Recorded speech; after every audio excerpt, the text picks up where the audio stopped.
Tactical Breakdown Series Episode 1, how Erik ten Hag could set up Manchester United in a 3-4-1-2 possession shape in the middle third, with Zirkzee playing on the front two with either Rashford, Højlund or even Garnacho. So straight into it, for purposes of filling the team, I've signed 4 other players alongside Zirkzee, Bremer at central centre-back, Frimpong, DeMarco and Amadou Onana. And the reason I do like the 3-5-2 is without much positional rotation from the defensive shape, you can set up in a 3-4-1-2 in the middle third, which works especially well against back fours, particularly the 4-4-2, which a lot, maybe even the majority of Premier League sides use when out of possession, when the side they're against has the ball in the middle third. But of course you don't have to use a 3-5-2 to set up in a 3-4-1-2. You could of course use Frimpong as more of a right winger, holding a higher position out of possession, and then having Dalot move from right-sided centre-back to right-back, and the left wing-back maybe someone like DeMarco or even Luke Shaw dropping into the back four. And so just because in this phase of play it looks like what you would assume to be a 3 at the back system, you don't have to, you can use a 4 at the back, which Ten Hag will probably do, but you would just need a bit more positional rotation.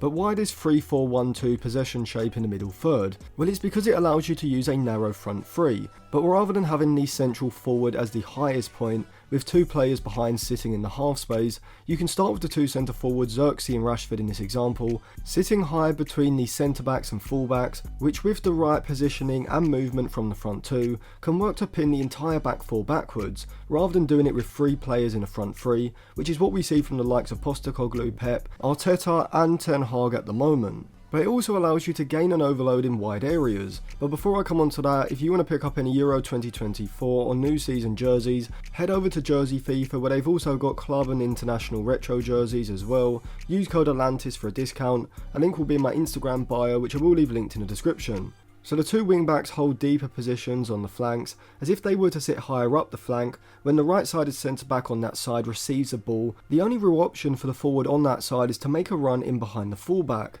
which can work and would even be an option for Rashford or Højlund on the opposite flank, or even Garnacho as well. But it is a more direct style of attacking, which will likely lead to more turnovers, with the through ball from the wide player often resulting in the ball running through to the keeper or the centre-back on that side getting back and sweeping up. And so whilst this more vertically direct attacking pattern of play can be used, by having a forward like Zirkzee, you can also use a more controlled and calculated attacking pattern of play that, if used throughout the majority of the game, is going to lead to United just naturally retaining the ball more, because of how Zirkzee's movement allows for shorter passes, thereby meaning United can sustain possession for longer periods, giving them more control of the game. So instead of sitting as high as possible on the flank, by holding a deeper position, this is now going to firstly force a fullback on that side to push higher out the back line, but also puts a centre-back on that side in a positional dilemma. If he follows Zirkzee deep, with both he and the fullback on his outside now pushed up higher than the right back and the right-sided centre-back still in the defensive line, who are being positionally pinned by Rashford's narrow position, that will open up space on the left side, United's right, for one of the deeper players, likely Bruno Fernandes, sitting between the lines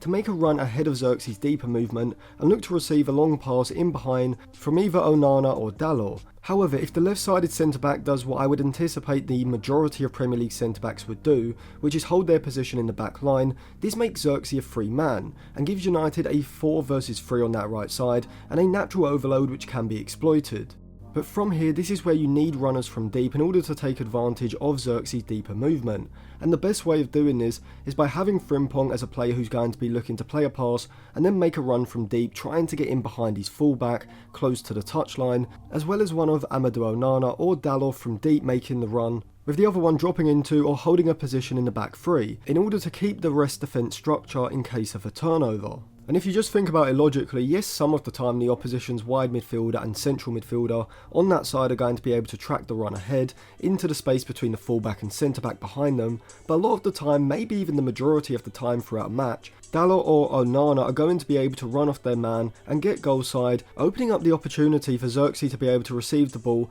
and either on his own or with Bruno Fernandes or the other central midfielder on that side, exchange a sequence of passes to get either Frimpong or Dalot in behind the opposition's back line. If you want me to break down any other specific tactical systems with any specific signings in there, let me know in the comment section below.